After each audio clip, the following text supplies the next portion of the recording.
we've heard about the experiences you want to have in Slade's Ferry. We've produced potential zoning changes to the Slade's Ferry overlay district that will help the town achieve some of the goals we heard from you. This includes an emphasis on local community character, enhanced public spaces and amenities, and finally, infrastructure and safety. To achieve the grand vision for Slade's Ferry, we've listened to the needs of residents and crafted 3 districts. The residential transition zone is meant to provide developmental restrictions that protect nearby residences on the western side of Slade's Ferry. Between the residential zone and the highway, the core zone is the heart of Slade's Ferry. Given its relative distance from existing residential development and the presence of underutilized parcels, this area enables the greatest density and height. Focal points in this zone include enhancing the existing park and creating flexible pedestrian pathways to host open-air markets or community events. Currently inaccessible, the waterfront district enables some opportunity for development concentrated in the most appropriate sites. It emphasizes the waterfront experience, increasing visual and physical access to the river. The town is also pursuing a design of a scenic overlook and fishing pier at the site of the former bridge. Embedding 3 districts within the Slade's Ferry overlay district requires changes to the existing bylaw. As you can see by the 3 zones, we've carefully thought about density and where it should be focused in the district. By implementing the changes, the town can create more flexibility for development types. The existing zoning allows for up to 4 stories across the entire district. Based on feedback and preferred development styles, the new bylaw allows differing heights across the 3 districts. The transition zone, which abuts the neighborhood from the rear, has the lowest maximum height with 2.5 stories. The core district, on the other hand, allows up to 4.5 stories. And the waterfront district also allows 2.5 stories to support waterfront views.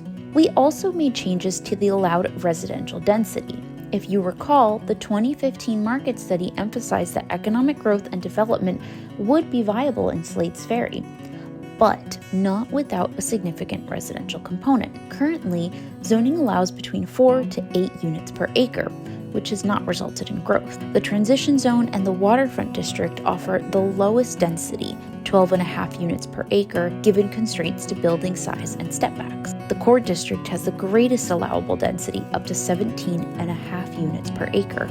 We heard residents were concerned how additional development might affect their lived experiences in their own homes. We want to be sensitive to these ideas, so through the residential transition zone, we created a buffer zone. This means that any new development or redevelopment requires a 25-foot rear setback from a residential lot line.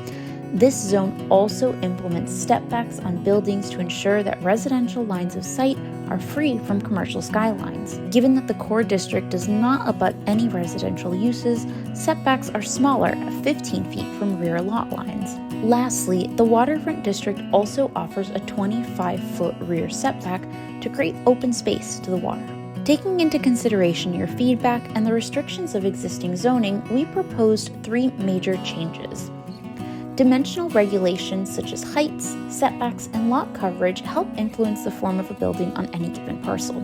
This lets the town place limits on density and contributes to your on-the-ground experience in the neighborhood. Open space has always been a priority. However, this bylaw emphasizes green space to facilitate its implementation. Based on preference surveys, we've illustrated the type of New England-style design that the public would like to see in the neighborhood through design guidelines. To guide development in the district, we created design guidelines based on the feedback from the Development Preference Survey. The existing bylaw provides some guidance in the areas of lighting, signage, and landscape.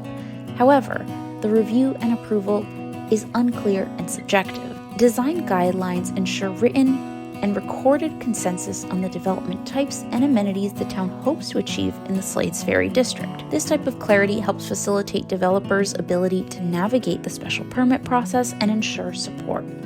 For example, residents were attracted to the village style presented in Mashpee Commons. This mixed-use development emphasizes active ground floors where people can visit. The preference survey also revealed an interest in outdoor dining and public realm amenities such as tables and benches. This translates into open space and landscape requirements that improve the public realm. We also considered the type of design that residents preferred. Based on conversations at both workshops and the survey, we found that residents wanted to see traditional New England styles as presented by Mashpee Commons, nearby Bristol, Rhode Island, and other waterfront communities. If you have questions about the proposed changes to the Slade's Ferry Overlay District, please contact the project team or your town planning board.